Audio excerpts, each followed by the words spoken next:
Bienvenido al narrador sombrío, amigo de lo desconocido.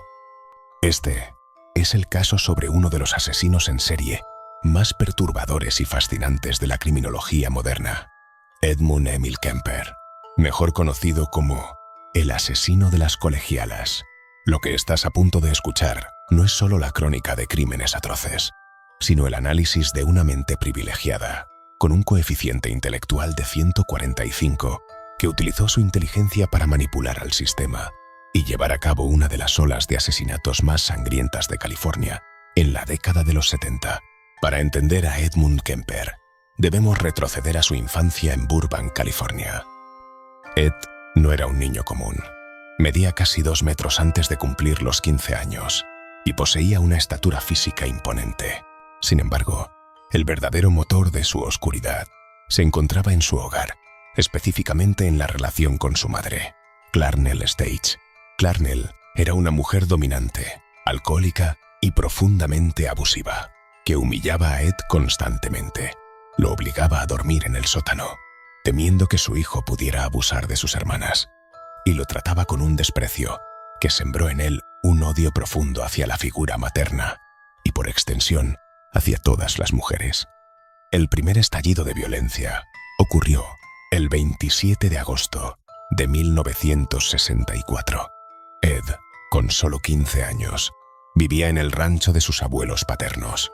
Aquella tarde, mientras su abuela Maud escribía, Ed tomó un rifle y le disparó en la cabeza. Cuando su abuelo Edmund regresó, también acabó con su vida.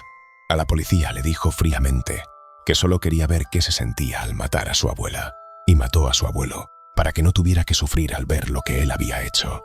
Debido a su edad, Kemper fue internado en el Hospital Estatal de Atascadero. Fue aquí donde demostró por primera vez su asombrosa capacidad de manipulación. Se ganó la confianza de los psiquiatras, se convirtió en su asistente y aprendió a realizar las pruebas psicológicas que se aplicaban a los internos. Al conocer las respuestas correctas, logró convencer a los médicos de que estaba completamente rehabilitado. A los 21 años, fue puesto en libertad y regresó a vivir con su madre en Santa Cruz. Entre mayo de 1972 y febrero de 1973, Kemper se convirtió en el asesino de las colegialas. Su método era siempre el mismo.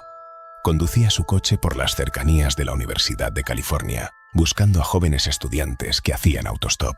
Gracias a su apariencia educada, las víctimas subían al vehículo sin sospechar que estaban entrando en una trampa mortal.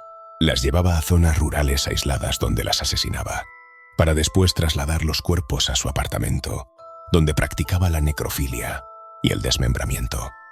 En una ocasión, enterró la cabeza de una de sus víctimas, Ai Koku, de 15 años, en el jardín de su madre, colocándola de tal manera que quedara mirando hacia la ventana de la habitación de Clarnell.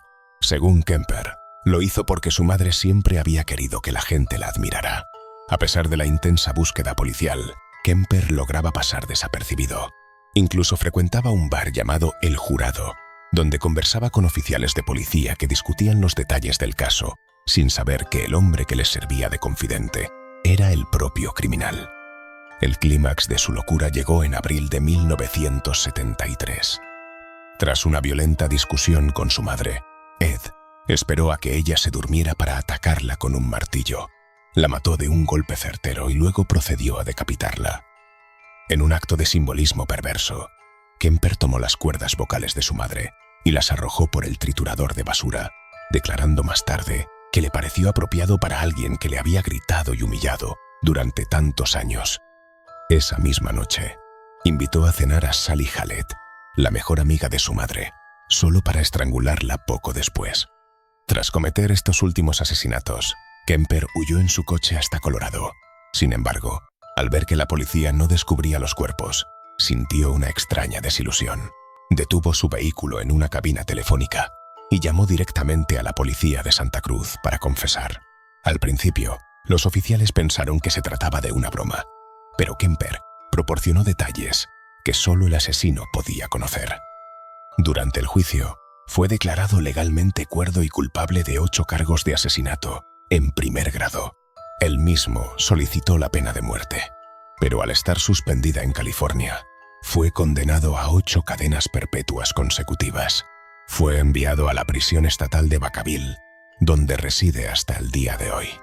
Lo que diferencia a Kemper de otros asesinos es su posterior colaboración con las autoridades.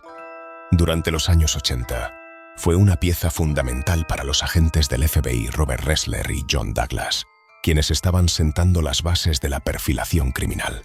Kemper fue extremadamente elocuente al explicar sus motivaciones, fantasías y el proceso psicológico que lo llevaba a matar. Sus entrevistas fueron la base para el desarrollo de la unidad de ciencias del comportamiento, retratadas en obras como la serie Mindhunter.